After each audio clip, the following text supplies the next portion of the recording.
Olá a todas e a todos, como é que vocês estão? Espero que bem. Hoje a gente vai falar na nossa aula número 2 da pesquisa bibliográfica. E o que é uma pesquisa bibliográfica?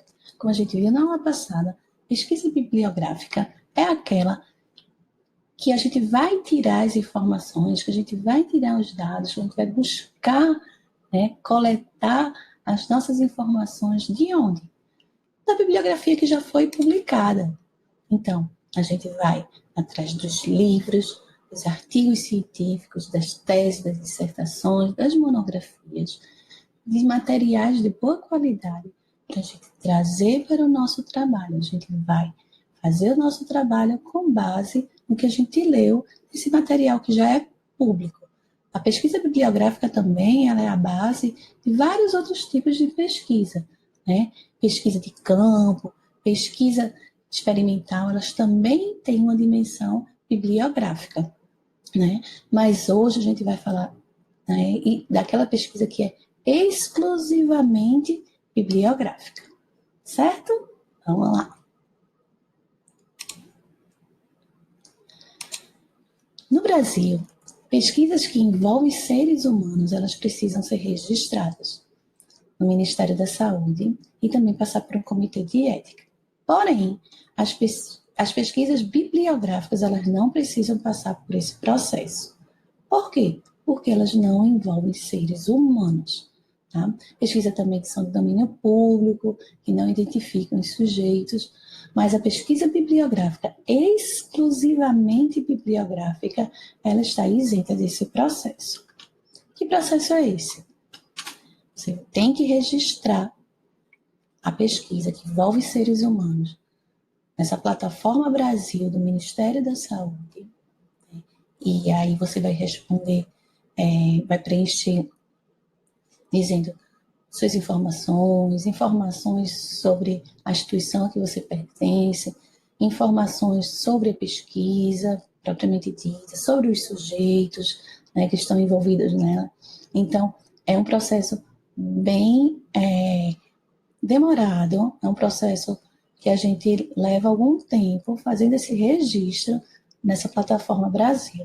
Além disso, depois que é feito o registro, também tem que passar por apreciação de um comitê de ética, né? Então, pesquisa que envolve seres humanos, elas têm essa necessidade de passar por um procedimento que a pesquisa bibliográfica não vai precisar. Por quê?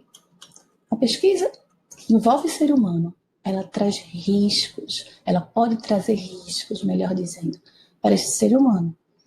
E vocês poderiam perguntar, qual o risco da gente fazer uma observação, uma entrevista? Tem risco, sim.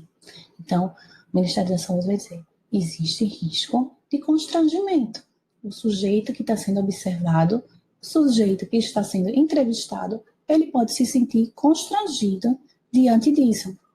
E só isso já é suficiente para a gente ter toda uma proteção ética com relação às pesquisas.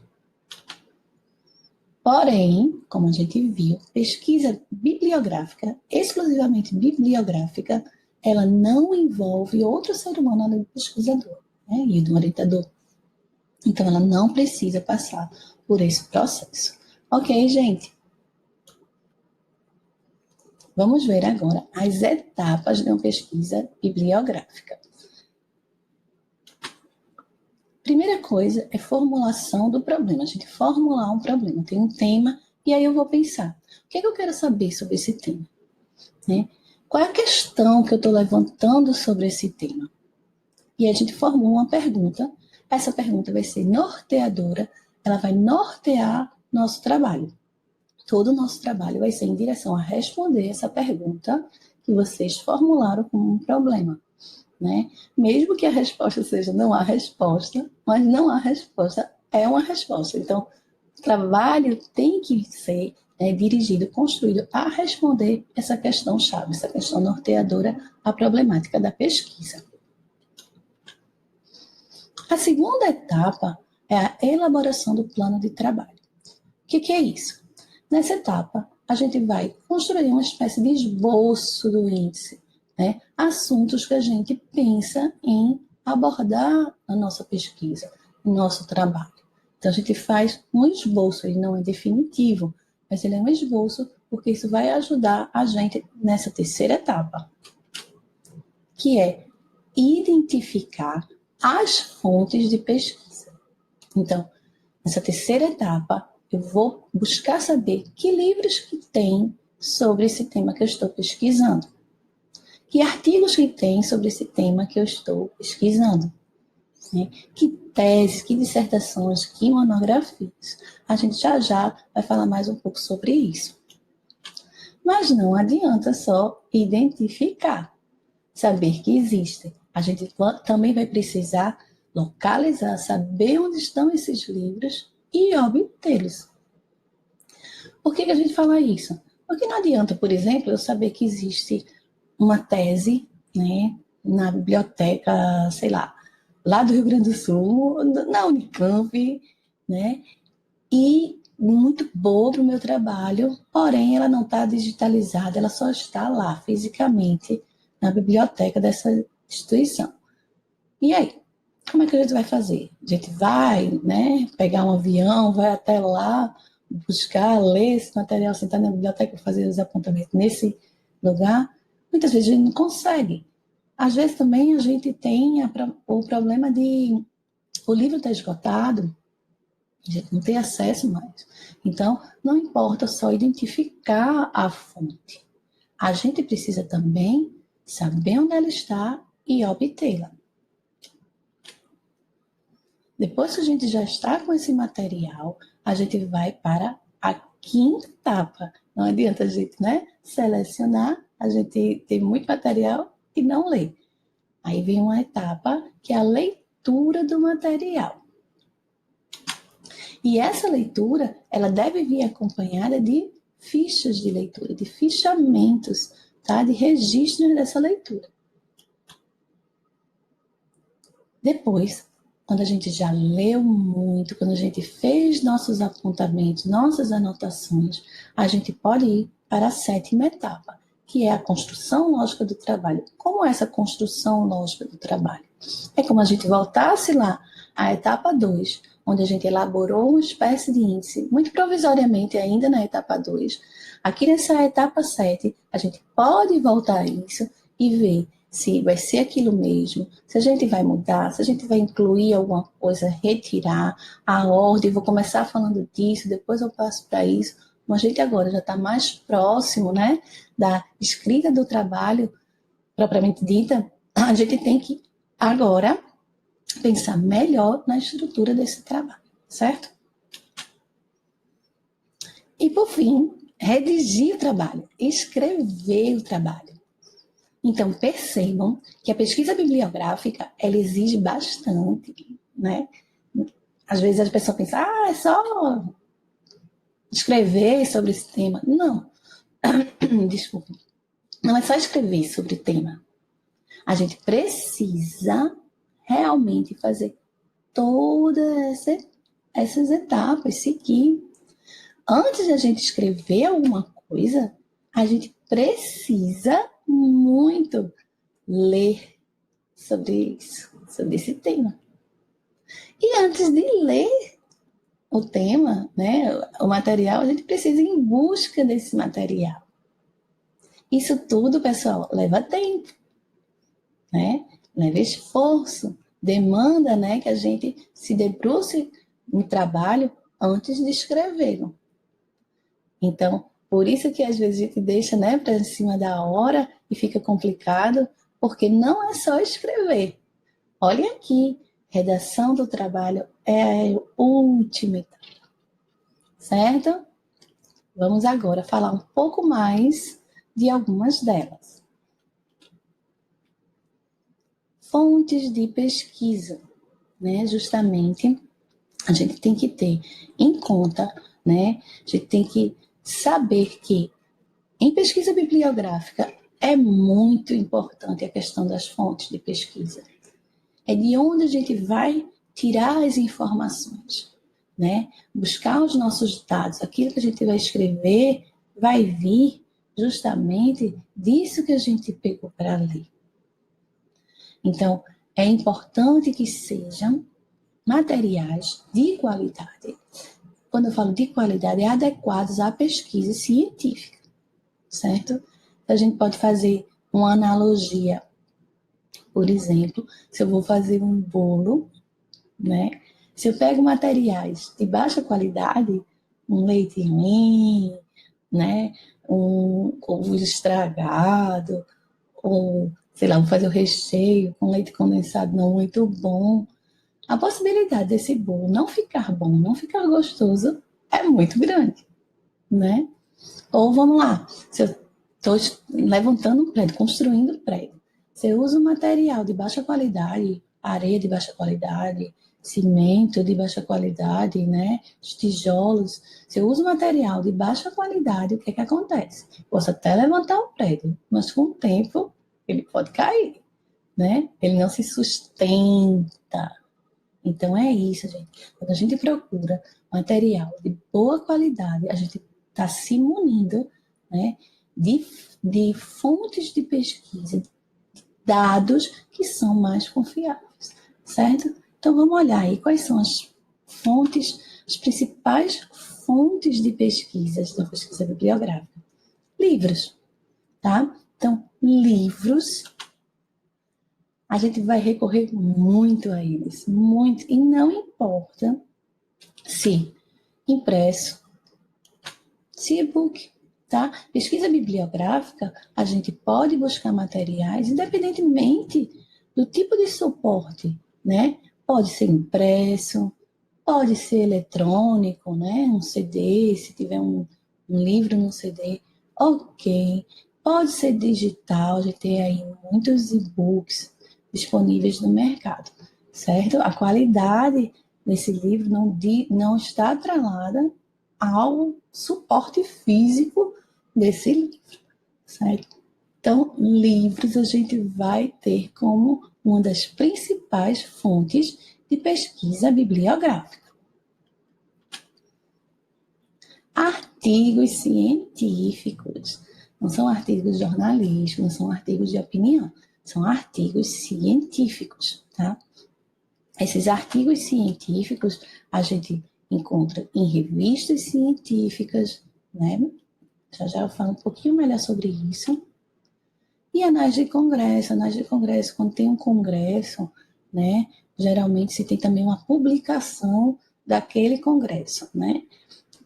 Os conferencistas, as pessoas que participaram lá apresentando trabalhos também escrevem os artigos e esses artigos são reunidos numa publicação chamada Anais. Né? Então, também a gente encontra artigos científicos em anais de congressos e principalmente em revistas científicas, certo? Trabalhos acadêmicos, né? A gente também pode recorrer a esse tipo de material. Então, eu posso buscar teses que foram escritas sobre aquele tema que eu estou pesquisando, dissertação também, a gente tem dissertação para ir buscar fontes, né, informação, monografia, então a gente tem aí, ó, tese de doutorado, dissertação de mestrado, monografia em graduação e especialização, tá? Então, esse material também a gente pode buscar para escrever as nossas pesquisas, fazer o nosso trabalho, certo? E onde é que a gente encontra esse tipo de material? Poxa, Carol, ok, beleza, estou entendendo. Mas onde é que eu encontro? Onde é que eu vou encontrar um artigo? Onde é que eu vou encontrar uma tese? Como é que eu faço isso? Olha só, gente. A gente tem, né, nossa biblioteca da Unibra, linda, maravilhosa, ainda não foi, né, depois não deixem de ir. Ela é muito, muito, muito legal, muito boa, com muitos títulos, né, com muitas obras atualizadas, então dá gosto de estar nesse lugar. Comecem a frequentar assim que puderem, né, porque é show de bola. Então, na biblioteca da Unibra, a gente vai encontrar livros, a gente tem revistas científicas vocês encontram. As monografias, os TCCs dos alunos que já concluíram os cursos também estão lá. Então, podem, né, usar à vontade, usem e abusem desse recurso, que vocês podem encontrar muitas coisas interessantes para o trabalho de vocês na biblioteca da instituição, na biblioteca da Unibra, tá? No site da Unibra também, se vocês forem ali em base de dados, vocês vão encontrar muita coisa para pesquisar, né? Muitas fontes. A gente tem lá um geral, esse geral são para todos os cursos, e aí vocês têm base de dados várias, né? Como a da Cielo, tem artigos, tem livros também. A gente tem a biblioteca das universidades, os links, né? Para as bibliotecas de universidades, instituições públicas, né? A gente tem também a biblioteca da CAPES, Biblioteca Digital de Teses e Dissertações da CAPES. A gente vai ter também do Instituto Brasileiro de Informação, Ciência e Tecnologia, o IBCT, também está ali, certo? Nessa página, no próprio site da Unibra, certo? Então, é muito legal. Além desse geral, existem também as revistas, as publicações direcionadas aos cursos, a cada curso. Então, você pode ir lá, né? Aqui está o geral e aí aparece a lista. Olha, vocês podem ver que tem bastante, né? Eu dei um print e tinha mais coisa aqui.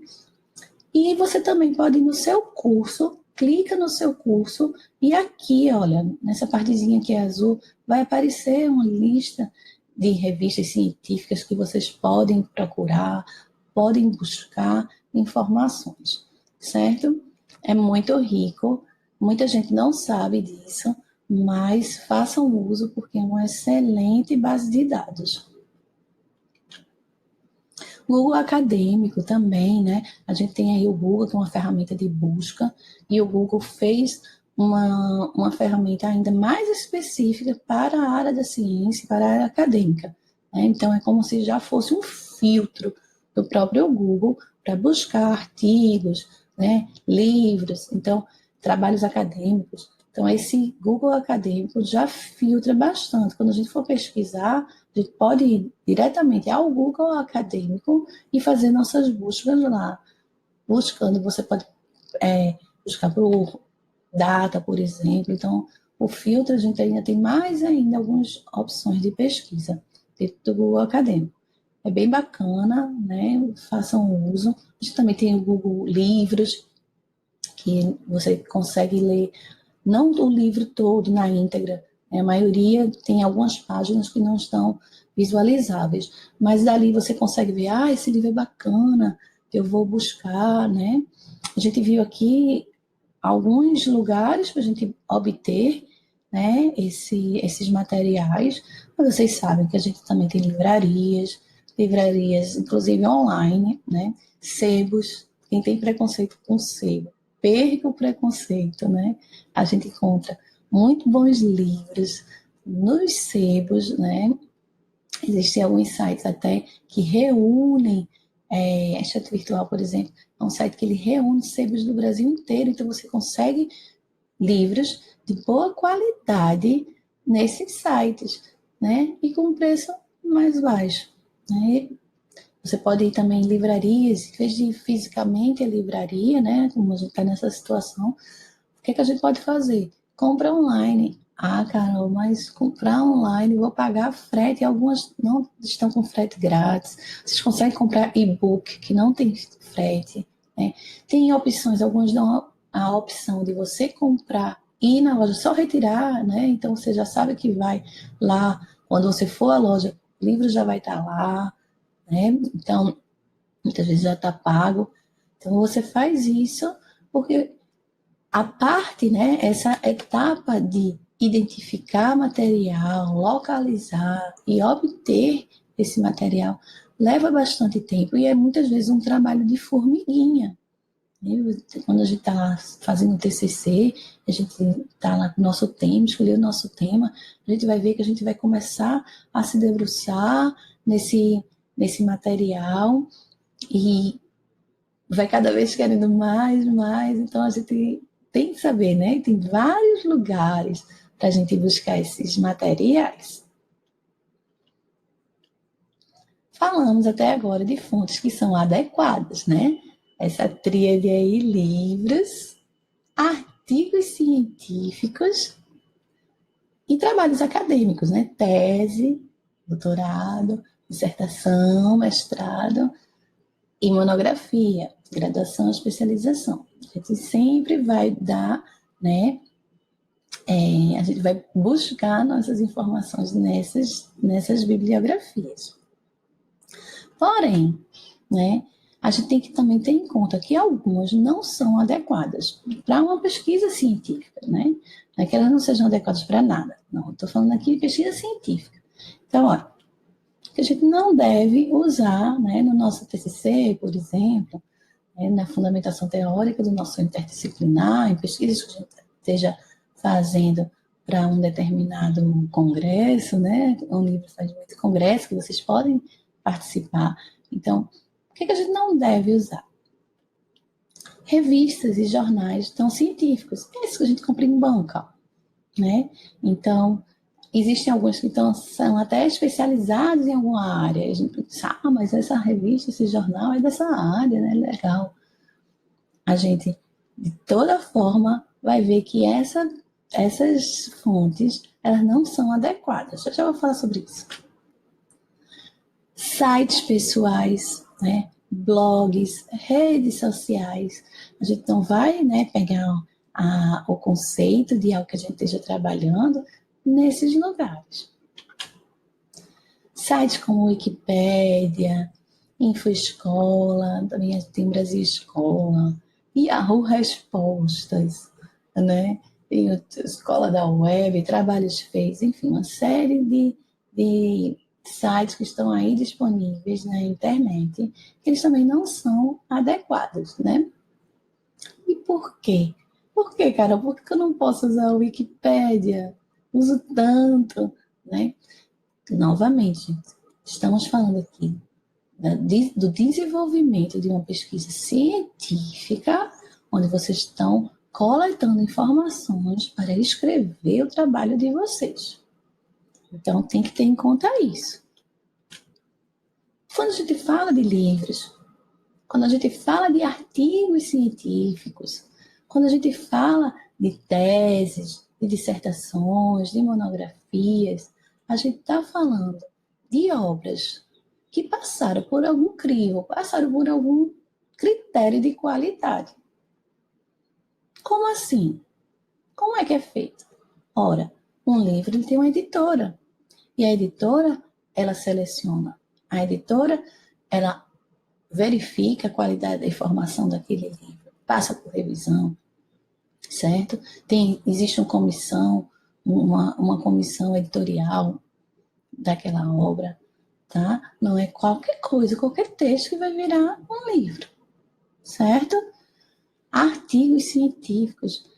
Bem difícil a gente conseguir publicar artigos científicos, né, em revistas científicas, né, em participar de um congresso e depois escrever um artigo para estar lá nos anais daquele congresso.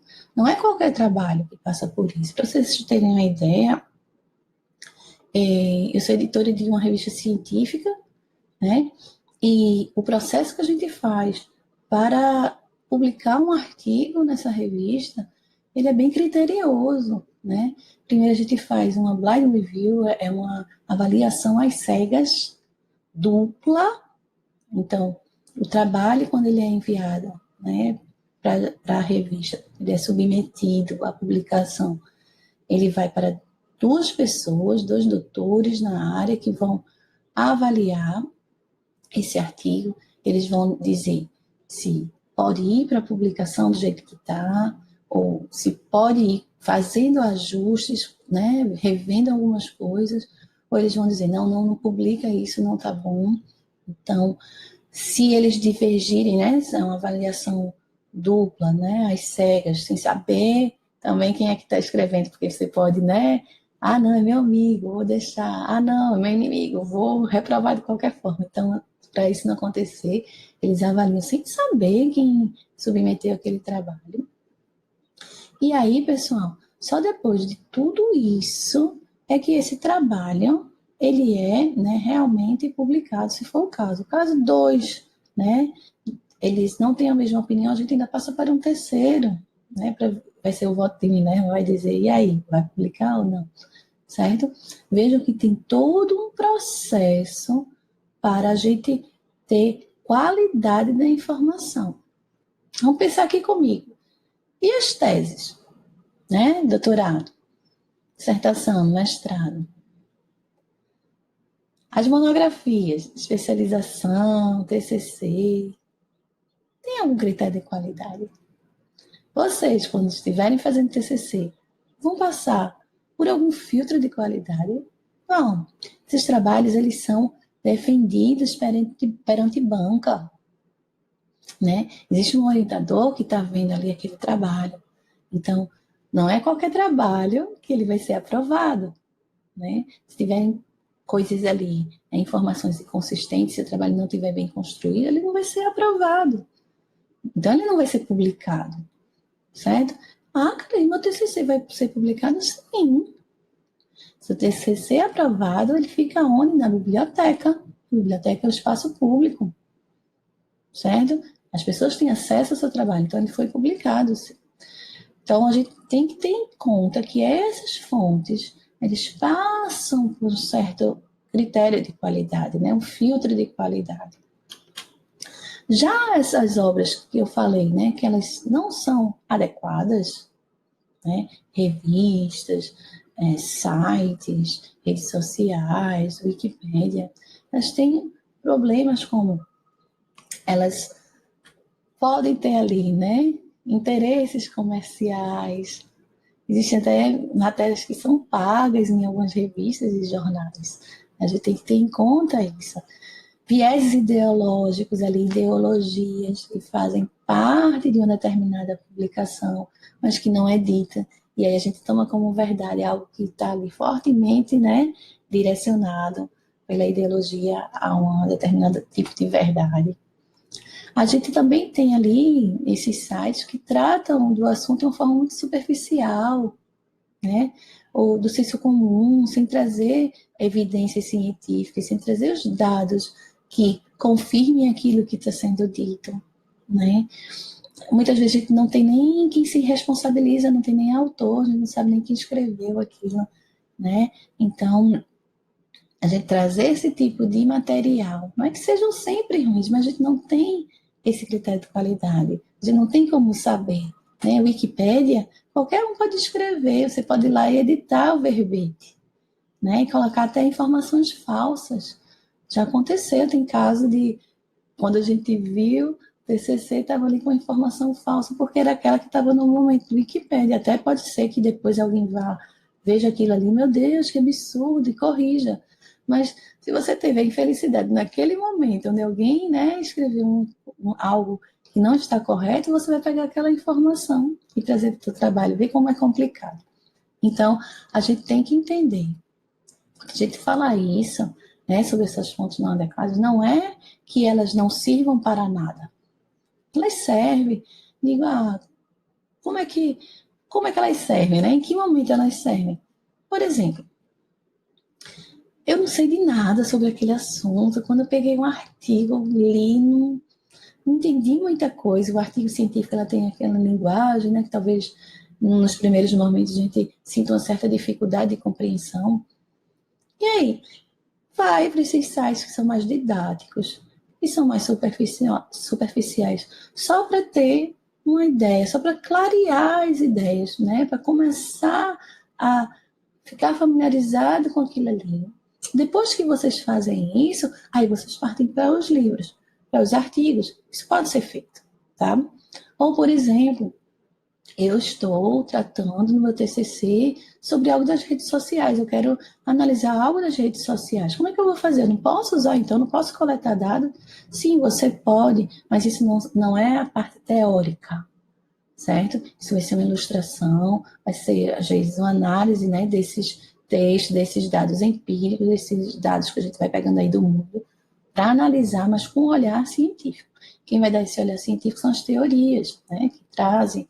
Então, eu não vou pegar um conceito de algo que eu esteja trabalhando num post da rede social, certo? Mas eu posso, a partir da teoria, analisar algo que está veiculado em rede social. Isso sim, isso eu posso, né? Então, a gente tem um objeto de estudo que a gente precisa ir para as revistas para analisar, por exemplo, o anúncio que está lá nela, certo?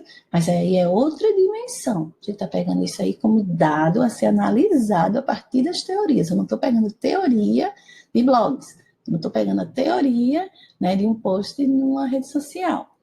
Entenderam a diferença? Então, a gente tem que ter em conta.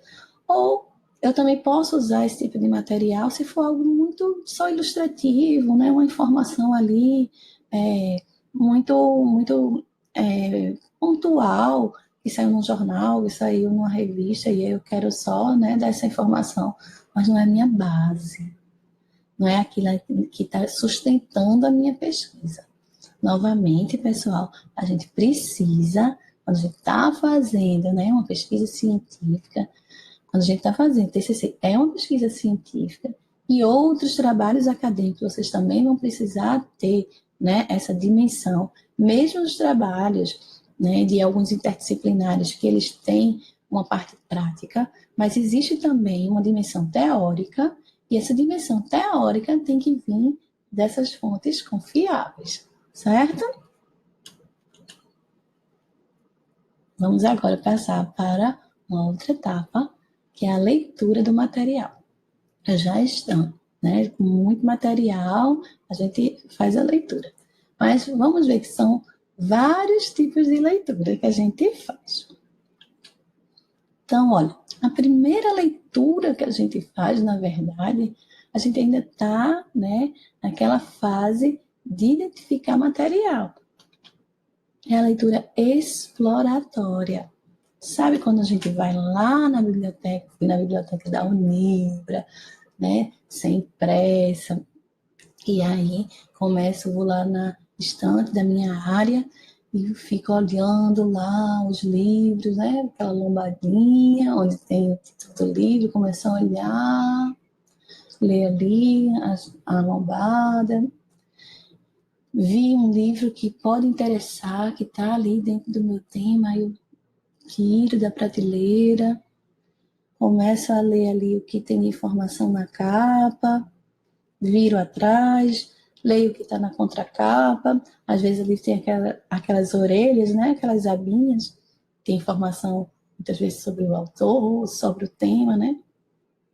Dou uma lida naquilo também, vejo o sumário, vejo lá quais são os capítulos, quais são os assuntos que são abordados. Gente, eu já estou fazendo um tipo de leitura. É a leitura exploratória. Essa leitura mais geral, mais panorâmica, mais por cima da obra no todo, né? Para observar. Ah, isso aqui está legal, isso está bacana. Isso acho que serve para o meu trabalho. Deixa eu pegar aqui, né? Aí continuo, né? Eu não vou pegar só um livro, vou ver vários. Então, continuo lá olhando na prateleira, pego o outro, faço a mesma coisa. E nisso, eu vou fazendo essa é uma primeira leitura, essa leitura mais, né, panorâmica, de forma geral, da obra, dessas informações mais elementares que contém na capa, na contracapa, no sumário, sete orelhas, até a própria lombada a gente está lendo, né? Certo? Então, primeira leitura exploratória. Depois eu vou fazer uma leitura mais criteriosa, né? Na própria biblioteca, quando eu fiz essa leitura exploratória, sei lá, eu peguei aqui, ó, como tá essa pilha de livros, né? Opa, encontrei até bastante coisa. O que é que eu vou fazer? Eu posso levar tudo? Não. Vocês sabem quantos livros a gente pode levar na biblioteca por vez? 3, né? Então, eu vou, sento, né? Tem lá ambientes muito legais para a gente sentar com calma. E aí, o que é que eu vou fazer? Eu vou agora ler um pouco mais, né? Veja ali um capítulo que tem mais a ver com o seu tema, né? Ver aquelas partes que mais vocês estão com interesse naquela obra e dar uma lida, tá? Lê, pega outro, estão muito semelhantes, dois livros muito semelhantes, né? Tratando de temas com muita semelhança entre eles. Então, pega o outro, dá uma lida também, certo? No capítulo que tem mais a ver com o teu trabalho. E aí? Aí a gente agora vai selecionar. A gente não vai poder levar tudo isso, né? Às vezes a gente está numa loja e encontra vários livros, mas o dinheiro não está, né, sobrando. Eu tenho que escolher, só posso levar um, só posso comprar um. E aí, a gente faz uma seleção, certo, gente? Essa leitura seletiva é justamente para a gente ver o que tem mais pertinência, o que tem mais a ver com o nosso trabalho, para selecionar para a outra leitura que vem em seguida, certo? Então, que critérios a gente pode adotar? Vai de vocês. Então, estou com 2 livros. Esse aqui está com a linguagem que eu estou entendendo melhor. Esse eu não estou entendendo tanto. Vou levar esse. Ou esse aqui está mais atualizado, tem informações mais atuais. Esse aqui está um pouco defasado. Vou levar esse mais atual. Seleciono, tá? Ou, por exemplo, esse livro aqui tem esse capítulo, esse não tem, esse está mais completo. Vou levar esse aqui. E levo, tá? Então, é justamente essa hora, esse momento, essa leitura, onde a gente vai selecionar melhor aquilo que realmente a gente vai se debruçar numa leitura mais aprofundada, certo? Então, a leitura seletiva serve para isso. E aí, finalmente, a gente vai chegar na leitura analítica. Essa leitura que é aquela mais demorada, é aquela que vai tomar mais tempo mesmo da gente. Aquela leitura onde a gente vai se aprofundar, onde a gente vai estar sempre pensando, né, no que a gente está, nos objetivos da nossa pesquisa, no problema de pesquisa, vendo como é que aquilo ali ajuda a responder. A gente vai nessa leitura analisar quais são as informações mais importantes, né, as informações principais, das secundárias que às vezes a gente tem, às vezes não, sempre a gente tem um limite, né, de página, então às vezes ele quer falar sobre mais coisas, mas não dá. Então, o que é mais importante? O que é que eu posso falar, mas se não der, eu também posso deixar de falar, né? Saber analisar que informações são as mais importantes, ordenar essas informações, né? Sumariar, né? A gente precisa, não vai escrever tudo novamente, então é realmente fazer um resumo dessas ideias principais. E nesse momento, gente, a gente vai procedendo ao registro, né? Fazendo nossos registros de leitura. A gente tem fichamentos que a gente vai realmente anotando o que é que de importante a gente está pegando ali, né? Obtendo de informação, de dados para o nosso trabalho. Não confiem na memória, sempre digo isso. Cuidado, né? Que a gente depois vai olhar, a gente vai precisar sempre dizer de onde está tirando as informações. Então, se a gente lê muita coisa e não lembra de onde tirou, onde estava aquela informação, a gente vai ter problema ali futuro. Ele vai falar disso na próxima aula, né? Com relação a plágio, inclusive. Então, é muito bom que a gente esteja sempre anotando, registrando aquilo que a gente está tirando de informação daquela obra, certo? Nessa leitura analítica a gente faz isso. Finalmente, a última, a interpretativa, né?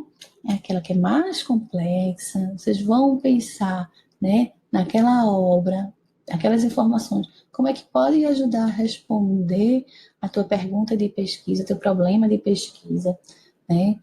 A gente vai refletir, vai fazer o contraponto daquilo que a gente está lendo com as outras coisas, com as outras obras que a gente já leu, com o conhecimento que a gente já adquiriu em outras leituras anteriores, né? Então, é um momento mais de reflexão, essa leitura interpretativa.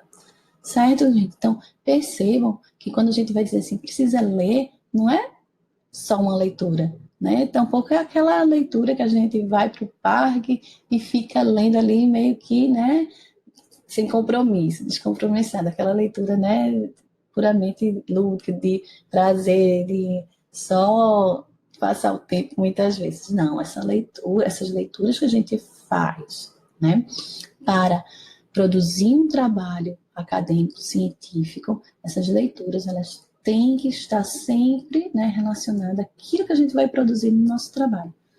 Nosso tema, nossos objetivos, a pergunta de pesquisa que a gente quer responder.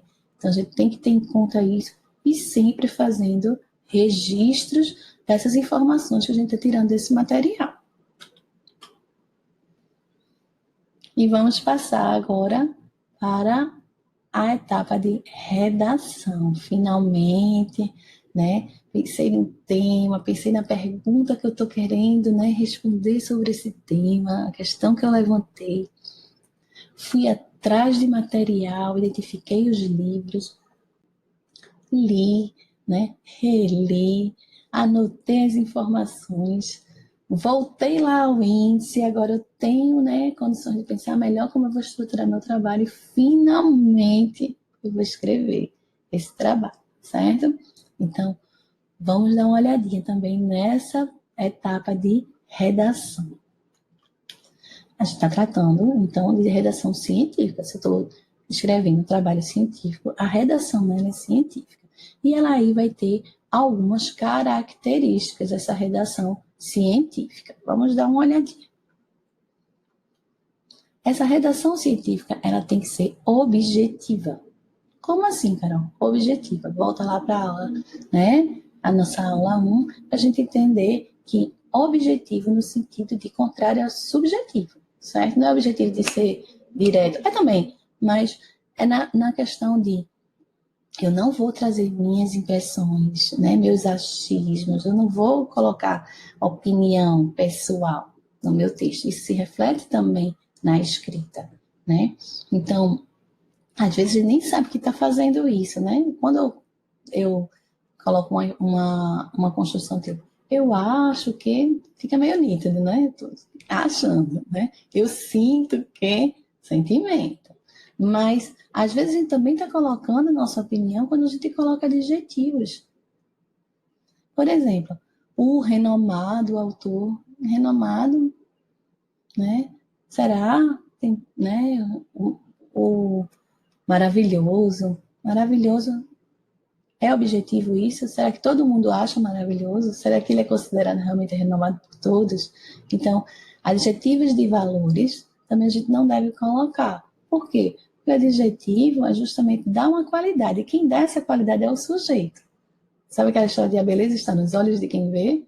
É isso, certo? Então, a gente tem que ter cuidado com essa forma de escrever para que que o texto não pareça ser uma opinião, né? O texto não pareça ser o nosso achismo, os nossos valores ali. Texto científico, né? Também a nossa redação, ela precisa ser clara. A gente precisa sempre estar favorecendo o entendimento do leitor, né?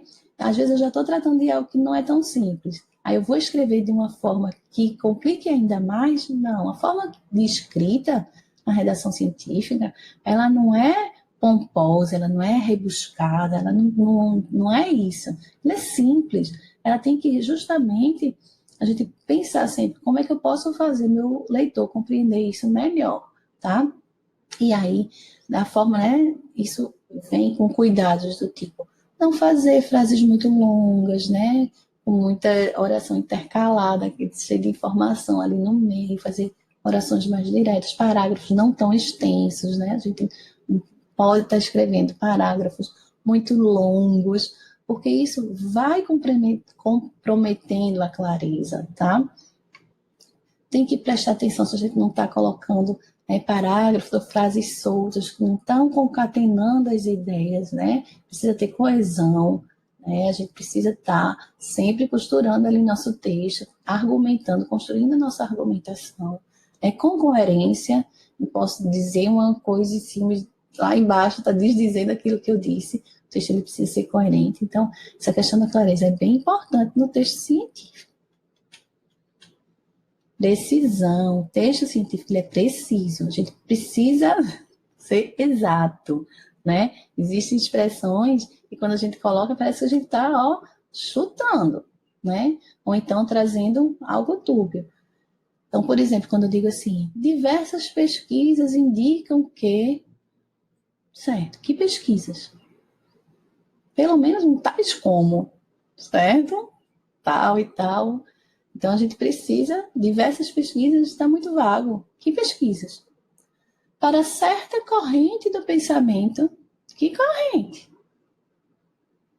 Há autores que defendem que autores? Então, mas exemplifique, certo? Tais como, a exemplo de. Então, cuidado com expressões que parece que a gente não está sabendo muito bem, que a gente está ali, ó, colocando de qualquer forma, certo? O texto científico é preciso. A gente precisa realmente ser mais exato. Correção gramatical, super importante, gente. É muito importante que a gente tenha cuidado com a escrita, né? Que a gente siga as normas, a língua padrão, a norma padrão da língua portuguesa, né? Na modalidade escrita. Vocês sabem que a linguagem oral, ela é mais informal, a linguagem escrita, ela já é mais formal, certo? E sempre façam uma revisão, né? Peçam para alguém ler, se não consegue, às vezes é difícil a gente corrigir nossos próprios erros, né? Então, enxergar. Então, é bom, passa para outra pessoa, para um colega para ver, ou ao menos deixa o texto ali um tempinho, no outro dia você pega esse texto para dar uma lida, né?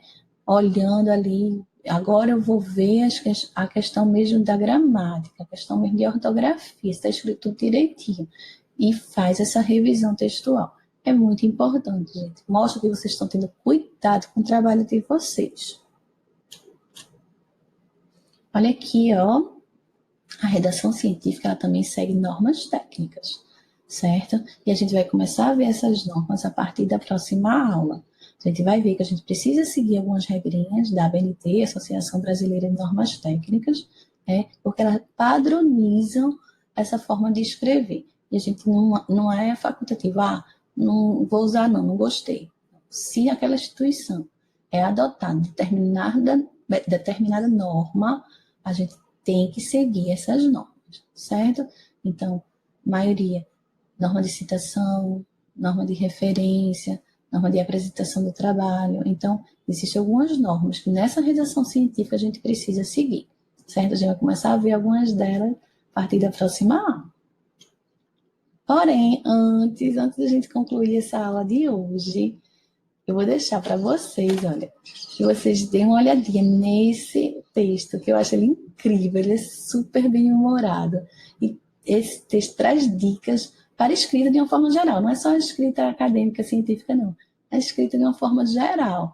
Então, ele chega a dizer, né, ele vai escrevendo, fazendo o contrário do que ele está dizendo, né? Na melhor estilo, faço o que eu digo, não faço o que eu faço, certo? Então, olha, por exemplo, aqui, ó, deve-se evitar ao max a utilis diabrev, etc. Então, ele mostra para a gente que a gente não deve fazer isso fazendo, para que a gente possa ver o quanto prejudicial é ao nosso texto, né? E são 30 dicas, sempre com esse bom humor, que esse texto é maravilhoso, tá? Então, não deixe de ver, está aqui no Guia do Estudante da Abril, deixei aqui o link para vocês poderem acessar esse texto, certo? E para saber mais, a gente, né, ainda tem mais informações, a gente saber um pouco mais sobre esse assunto de hoje, pesquisa bibliográfica, né? Vou deixar para vocês aqui o texto de Gil, Métodos e Técnicas de Pesquisa Social, certo? Esse texto ele é muito bom para vocês saberem um pouco mais sobre pesquisa bibliográfica, né? O que é que tem nessa pesquisa bibliográfica. A gente vai ver também, começar a ver a partir da próxima semana a regrinha, as normas de citação. Então, se vocês quiserem já começar a ler isso na próxima aula, já está mais familiarizado e faz parte também da redação científica, certo? Então, se puderem, dêem uma olhadinha nesse material e até a próxima. Espero que tenham gostado da aula. Até já!